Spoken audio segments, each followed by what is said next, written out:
자카르타 연합의 아름다운 아침입니다. 다 함께 사도신경으로 신앙 고백하겠습니다. 전능하사 천지를 만드신 하나님 아버지를 내가 믿사오며 그 외아들 우리 주 예수 그리스도를 믿사오니 이는 성령으로 잉태하사 동정녀 마리아에게 나시고 본디오 빌라도에게 고난을 받으사 십자가에 못 박혀 죽으시고 장사한 지 사흘 만에 죽은 자 가운데서 다시 살아나시며 하늘에 오르사 전능하신 하나님 우편에 앉아 계시다가 저리로서 산자와 죽은 자를 심판하러 오시리라. 성령을 믿사오며 거룩한 공회와 성도가 서로 교통하는 것과 죄를 사하여 주시는 것과 몸이 다시 사는 것과 영원히 사는 것을 믿사옵나이다. 아멘. 사람이 등불을 가져오는 것은 말 아래나 평상 아래 두려함이냐 등경 위에 두려함이 아니냐.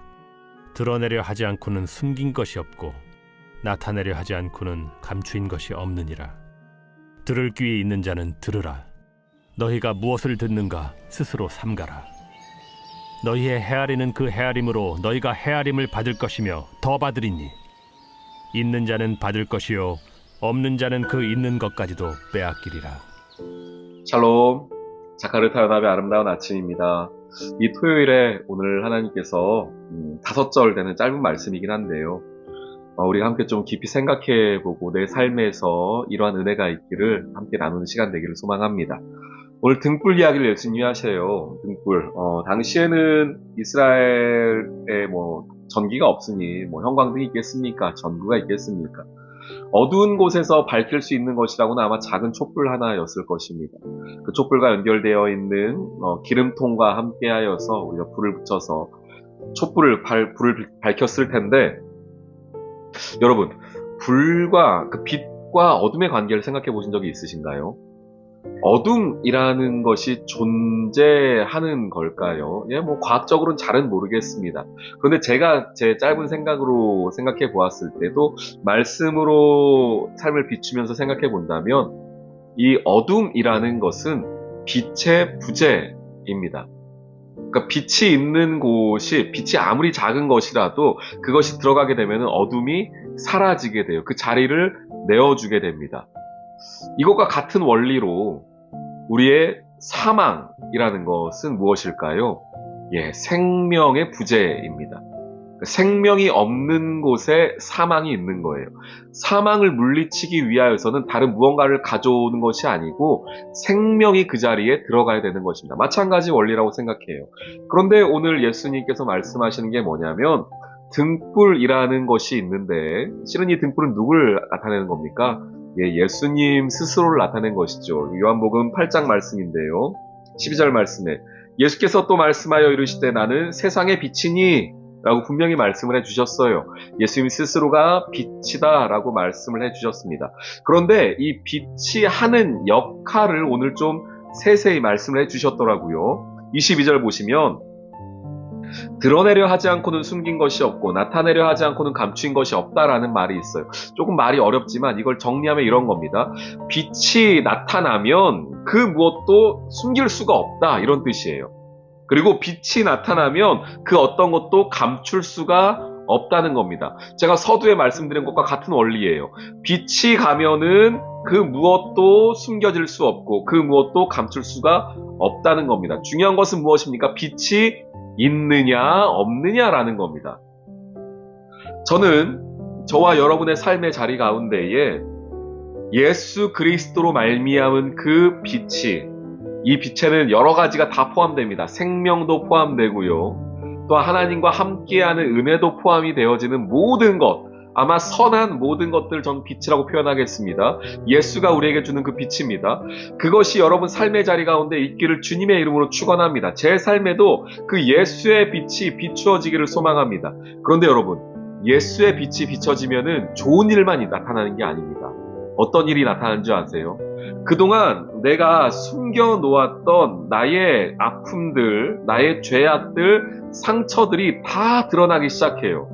그 전에는 내가 꽁꽁 잘 숨겨놓았던 것이거든요. 감춰놨던 것인데 그 빛이 들어가니까 그 어두움 속에서 그것들이 보이기 시작합니다. 그 전에는 몰랐어요. 왜? 내 가운데 빛이 없었으니까, 내 가운데 예수의 그 생명이 없었으니까 몰랐는데 실은 알았지만 모른 척 한 거죠. 거기다 그냥 묵혀둔 것이죠. 그런데 예수 그리스도의 빛이 들어오니까 어떤 일이 일어납니까? 그것들이 다 나타나기 시작해요. 다 보여지기 시작합니다. 다시요. 22절 묵상해 보세요.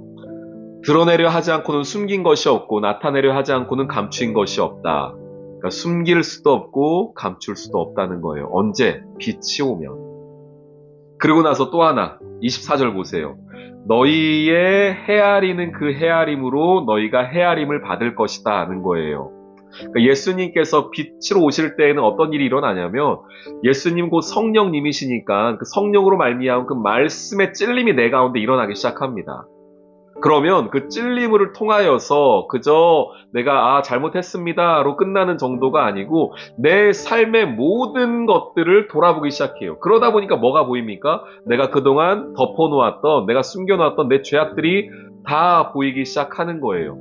예수님의 빛이 오는 것은 그저 빛이 왔다, 좋다 이렇게 끝나는 것이 아니고요. 분명하게 이런 과정이 함께 가는 겁니다. 어떤 과정입니까? 숨겼던 것이 나타나는 과정.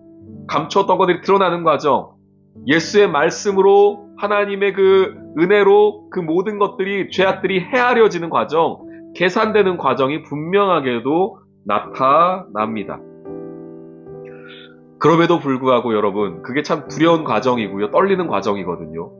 누가 내가 덮어놨던 그 상처 꺼내면 좋습니까? 내 과거 누가 들추면 행복한가요? 아니거든요. 그런데 예수님은 그거를 드러내길 원하세요. 예수님은 그 모든 과거와 상처와 아픔들을, 내 죄악들을 다 드러내길 원하십니다. 왜 그럴까요?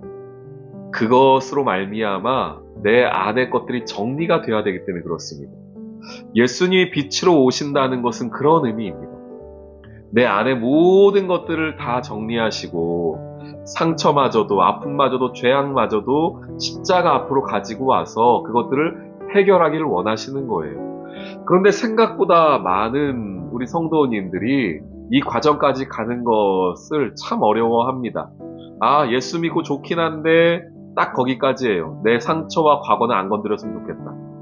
그냥 예수 믿고 잘 되는 건 좋은데, 예수 믿고 은혜 받는 건 좋은데 내 과거와 상처는 안 건드렸으면 좋겠다. 내 죄악은 안 건드렸으면 좋겠다 라고 이야기해요. 여러분, 이거 반쪽짜리 신앙생활입니다.